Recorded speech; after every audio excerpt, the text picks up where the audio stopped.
Fresh from the success of the 2016 Miss Universe pageant na ginawa last month dito sa Pilipinas, we're honored to have with us tonight the man who brought the prestigious competition in the country. It's with great pleasure to meet our man of the hour, Mr. Luis Chavit Singson. Yay! Good evening po, sir, and welcome to Mars. Good evening at magandang gabi po sa mga Mars at lahat nandito sa Kapuso. Good evening. Naku, thank you sir. Medyo I'm sure nakahinga-hinga na kayo ng konti dahil tapos na yung pageant, naging napaka-successful at napagbigyan nyo kami dito sa Mars. Salamat din pag-ibita. Nako sir, congratulations po sa success ng Miss You. Matagal niyo na po bang balak itong dalhin dito? No, nag-umpisa kaming mag-negotiate long before the election. So talagang nag-umpisa na at nung nag-agree kami, pinaghandaan ko na lahat ng mga kailangan, explain sa akin. Tapos pabalik-balik sila rito, in-inspect lahat yung gusto. Kasi hiningi ko, ipapasyal lahat para makita yung mga magandang lugar sa Pilipinas.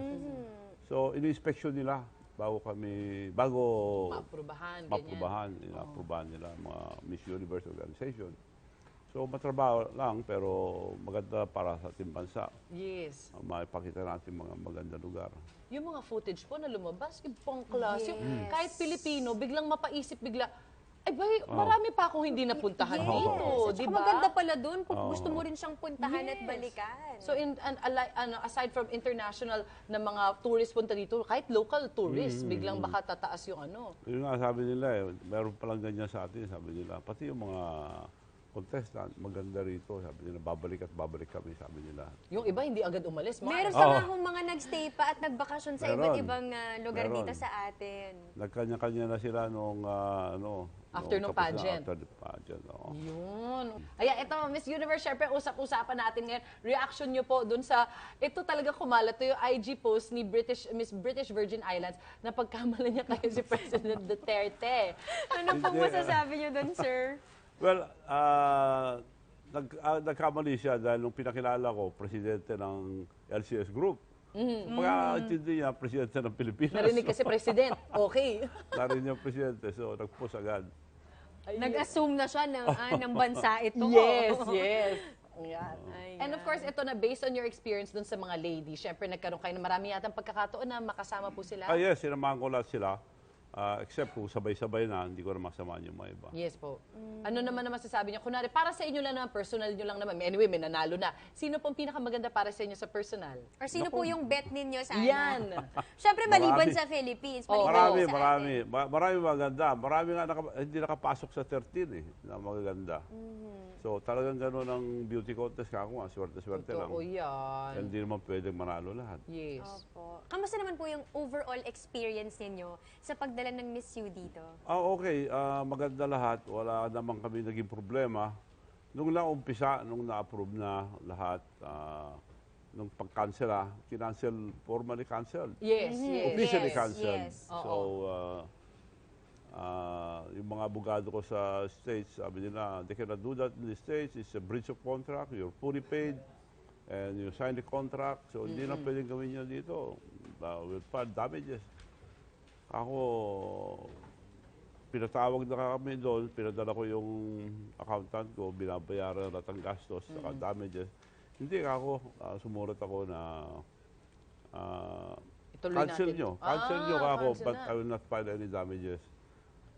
Because it will create a lot of complication. Marami na akong kausap, mga tao, mga korporasyon. Yes, of masisira ang credibility ko. Also, Miss Universe, by canceling a signed contract, masisira rin kayo. Totoo naman.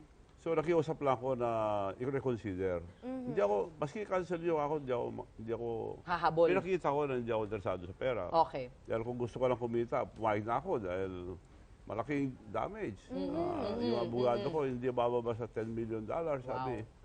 Dahil malaking gulo na yun eh. At hindi namin kasalanan. Sila ang nagpa-cancel. So, pinakita ko naman na hindi ako interesado sa pera. I-reconsider nyo lang. Dahil nakikita ko na ito lang pagkakataon natin ma-promote ang ating bansa na ganyan kalaki. Oo.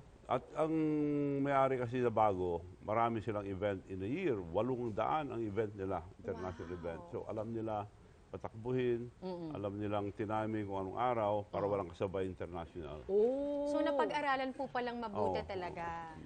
At syempre, na-push na rin. Buti na reconsider yung inyong ano. Na-reconsider pero medyo late na kaya marami rin sumuporta pero may mga nag-cancel na dahil masyado malapit. Yes. And to think, so kumbaga, medyo madalian ng konti yon kasi nga, Madalian. Yung preparasyon na yun. oo, na apektuhan. So, maganda lahat ang koordinasyon. At bagamat walang pera nang galing sa gobyerno, full support sila. At nagpapasalamat ko kay President Duterte dahil full support lahat ng department. Lalong-lalo si Secretary Wanda, talagang nakatutok, halos di na rin natutulog. Yes. So, maganda lahat ang koordinasyon. Okay. So, hindi man sila gumastos in terms of money, manpower naman. Yes. Pero first time, in other countries, they spend billions, including the Philippines. We spend billions to promote our country. Dito, wala isang pera. Oo nga, no? Pero ganun pa man, palagi ko naging successful naman. So, okay pa rin lahat. Napaka-successful po talaga. I think we were able to promote our country very well all over the world. Totoo. Gov, kunwari, ang balik dito ay sa Pilipinas at sa tourism. Paano po sa inyo? For all your efforts, Well, sakit ng ulo kung meron man. From the very beginning, hindi namin inisip kumita.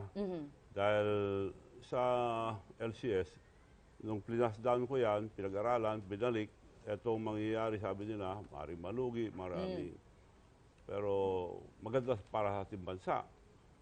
So sige, sakripisyo tayo, tulong-tulong. Wag lang, malaking lugi ako. Oo naman So po. tinuloy-tuloy na namin. Nung malaman ko na wala nang... Kasi at that time, nung nag-agree kami, paupo lang ni President Duterte. Walang perang ganyan ng gobyerno. Yes. Bankrupt tong gobyerno. Sabi niya, hindi naman totoo na may pera. So saan natin kukunin? So kung pwede, walang pera magaling sa gobyerno. So nag-isip uli ako, pero napasubo na dahil nga in negotiating yung Miss Universe, bago magpirmahan, bago magbayad, you have to deposit $1 million, unrefundable, Oh! para malaman nila na hindi ka nanloloko. Or, Yung intention mo talagang Oo, totoo po. oo. Pag-iisipan mo ng husto bago ka mag-deposito ng 1M. Kasi marami nga namang pwedeng magsabi Pwede. na dito natin Oo. gawin sa bansa Yes. namin. Tapos wala.